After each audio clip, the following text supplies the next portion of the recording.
El sector público nacional en julio registró un déficit financiero de 600 billones de pesos y recordemos que uno de los estandartes de este gobierno es el orden fiscal y que estos números negativos tal vez podrían asustar a algunos, sobre todo teniendo en cuenta que es gracias al saneamiento de las cuentas públicas que la inflación pudo bajar al ritmo al que bajó. ¿Esto quiere decir que la inflación se va a recrudecer? ¿Este número es tan grave como parece? Bueno, quédate que te cuento. Bueno, básicamente salieron los datos de julio. El Ministerio de Economía nos comentaba que el resultado primario fue positivo en 900 billones de pesos. Claro, recordemos que existe el resultado primario y el resultado financiero. El primario hace referencia a la diferencia entre lo que ingresa y lo que gasta el Estado, pero no tiene en cuenta los intereses de la deuda. Si nosotros le computamos los intereses de deuda que hay que pagar, este resultado va a cambiar y en este caso volviéndose negativo por 600 billones de pesos, lo cual obviamente es difícil de calcular cuánto es porque ya la nominalidad en pesos es tan alta, o sea, los números son tan grandes que le perdemos un poco el rastro, ¿no? O sea, ¿cuál es la diferencia entre 300 billones o 300 millones? Es como que ya tiene la suficiente cantidad de ceros para que uno no tome noción. Después vamos a poner estos pesos en unos términos que es más fácil entenderlo. Según el gobierno, este resultado es incluso mejor de lo esperado, o sea que sabían que el resultado iba a ser negativo, según ellos, porque en julio se pagan aguinaldos, mismo motivo que hizo que los resultados en junio tampoco sean tan buenos, a pesar de que igual fueron buenos, y además porque los intereses de deuda que se pagaron este mes duplicaron el promedio de los anteriores meses. O sea que se supone que este mes iba a ser particularmente malo y el gobierno ya lo sabía. Según el gobierno, esta es la primera vez en 5 años que se alcanza superávit primario en el mes de julio, y acá nos cuentan un poco sobre la reducción del gasto que justamente llevó a este superávit primario. Desde julio de 2023 hasta julio de 2024, el gasto primario, o sea, sin contar los intereses de deuda, se redujo un 31%. Obviamente esto sería el gasto del sector público nacional. Recordemos que el Estado no es solamente el gobierno nacional, sino que también tenés a las provincias y a los municipios. La reducción de casi un tercio en el gasto público en términos reales se alcanzó priorizando a los sectores más vulnerables. Esto después vamos a chequearlo, vamos a ver realmente quién está financiando el ajuste, y acá nos dicen que bueno, se reforzaron los programas sociales, etc. En el gráfico que estamos viendo acá, y se me cuela una partecita de un gráfico a la derecha que después lo vamos a ver, podemos ver el resultado primario en azul y el resultado financiero en naranja, expresado en millones de pesos, y notar como claramente hubo un cambio brutal. O sea, veníamos del año pasado donde la situación iba cada vez empeorando más. De hecho, en general hace más de una década que el Estado no cierra acumulando en el año superávit, sino que siempre cierra con déficit, y este año está cambiando. Podemos ver cómo en enero toma una mejora brutal, después esto se va diluyendo con el tiempo hasta abril, donde en mayo luego vuelve a tomar otra mejora. Sabemos que el gobierno en general tiende a hacer ajustes fuertes un mes y luego mantener ese gasto a lo largo de los meses para luego posteriormente, luego de que se va diluyendo ese superávit, meter otro ajuste más. Y vemos que el acumulado es de más o menos 800 mil millones de pesos, pero este gráfico no está actualizado por inflación y durante todos estos meses hubo más de 100% de inflación, o sea que en realidad está bastante obsoleto este gráfico, no es tan útil, no sirve más que nada para ver el contraste entre diciembre y enero. Si luego vamos a este gráfico que sí ya es un poco más útil, podemos ver en términos del PBI cuánto es el superávit y el déficit, o sea en relación a todo lo que produce Argentina en un año. Si Argentina produce 100, si tenés un déficit de 10%, quiere decir que gastaste 110, y así. Estuve comparando estos números con los que da el gobierno y son prácticamente iguales, o sea que este gráfico sí está bien. Bueno, si notaron que cambié de ropa de la nada es porque en el medio de la grabación del video se me cortó la luz. Argentina, no lo entenderías. Entonces acá en este segundo gráfico, en la línea de la derecha, podemos ver el resultado fiscal acumulado, o sea, sumar todos los meses desde enero hasta julio de 2024. Podemos ver cómo se acumuló un superávit primario de 1,6% del PBI, es un montón, y después tenemos el superávit primario que lleva acumulado más o menos 0,4% del PBI, que también recordemos que el año pasado cerró con más o menos 6% de déficit, obviamente, o sea, el cambio es brutal. Después también yendo ya con la segunda parte de este video, que es la que se trata básicamente de entender cómo hizo el Estado para llegar a este resultado, o sea, si se llegó a través de aumentar impuestos o se llegó a través de reducir el gasto. En estos dos casos, básicamente, qué impuestos aumentaron y qué gastos se redujeron, si fue las jubilaciones, si fueron los subsidios, si fue la obra pública, qué fue, y así identificar quién está pagando el ajuste, entre comillas. Porque obviamente que el Estado, no sé, reduzca un 10% en subsidios a no sé qué, no hace que esa gente esté pagando literalmente el 10% del ajuste. Esto es simplemente, bueno, una manera de visualizarlo. Bueno, este es un gráfico que se hace en relación a las ejecuciones presupuestarias devengadas, que no me voy a parar a explicar qué significa la palabra devengado porque podría estar un video entero, pero nos sirve con saber que esto no es del todo exacto. No son los mismos los gastos devengados que los gastos efectivamente ejecutados. Entonces este cuadro no es del todo preciso, pero igual nos sirve para tomar una referencia. Bueno, básicamente como primer primer rubro y uno de los que más resalta a la hora de ver de dónde se sacó la plata para este superávit es el aumento del impuesto país, que básicamente está recaudando alrededor de 5 veces más lo que recaudó el año pasado. Este es uno de esos famosos impuestos transitorios que se supone que solamente iban a durar unos meses, que lo puso Alberto Fernández, y hoy en día este impuesto sigue. Lo que pasa es que este impuesto Milei ya dijo que lo iba a bajar en septiembre y que luego a fin de año lo iba a quitar. O sea, el 14% del superávit más o menos está explicado por este impuesto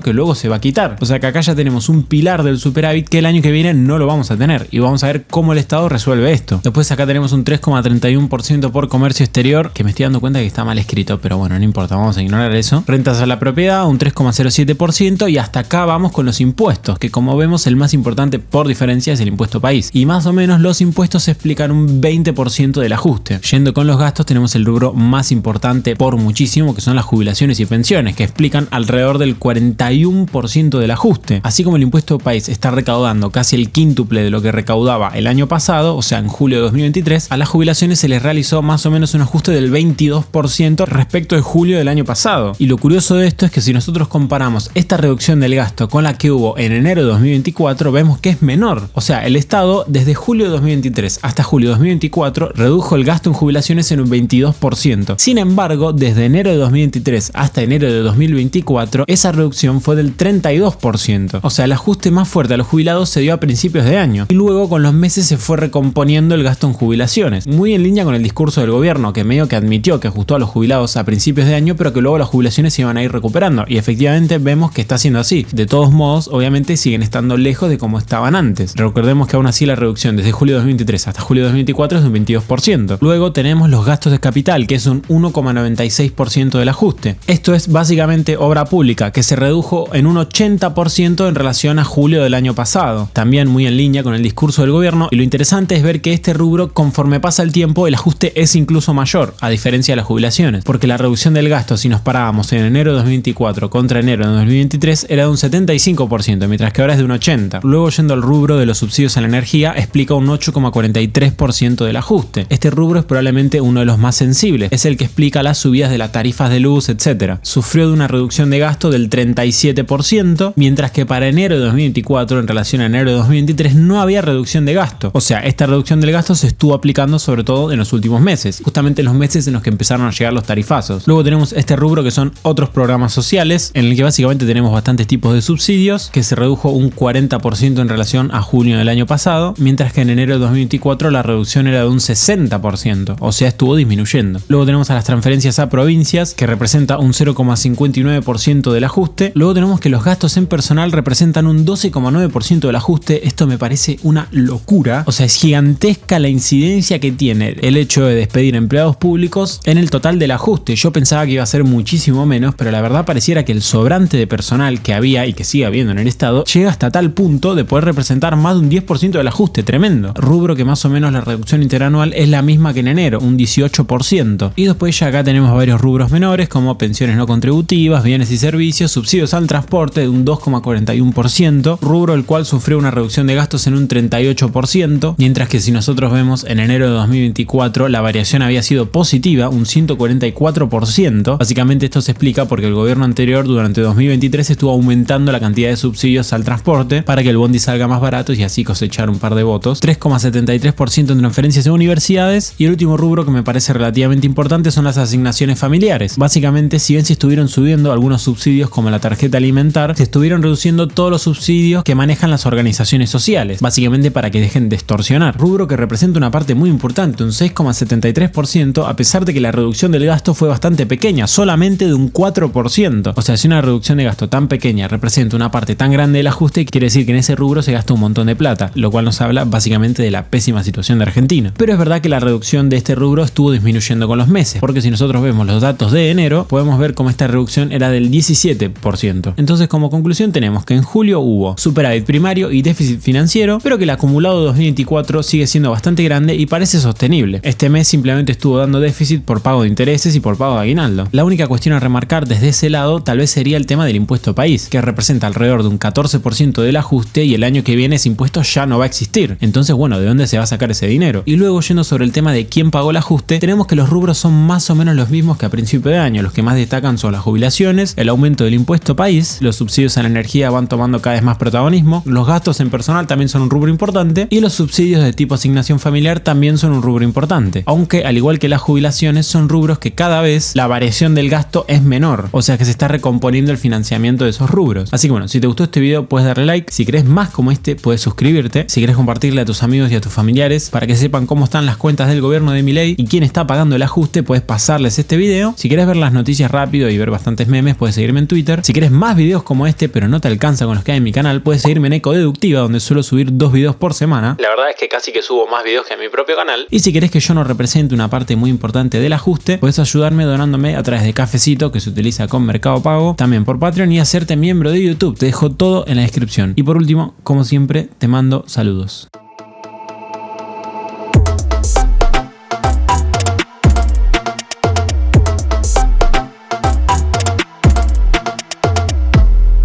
Y la última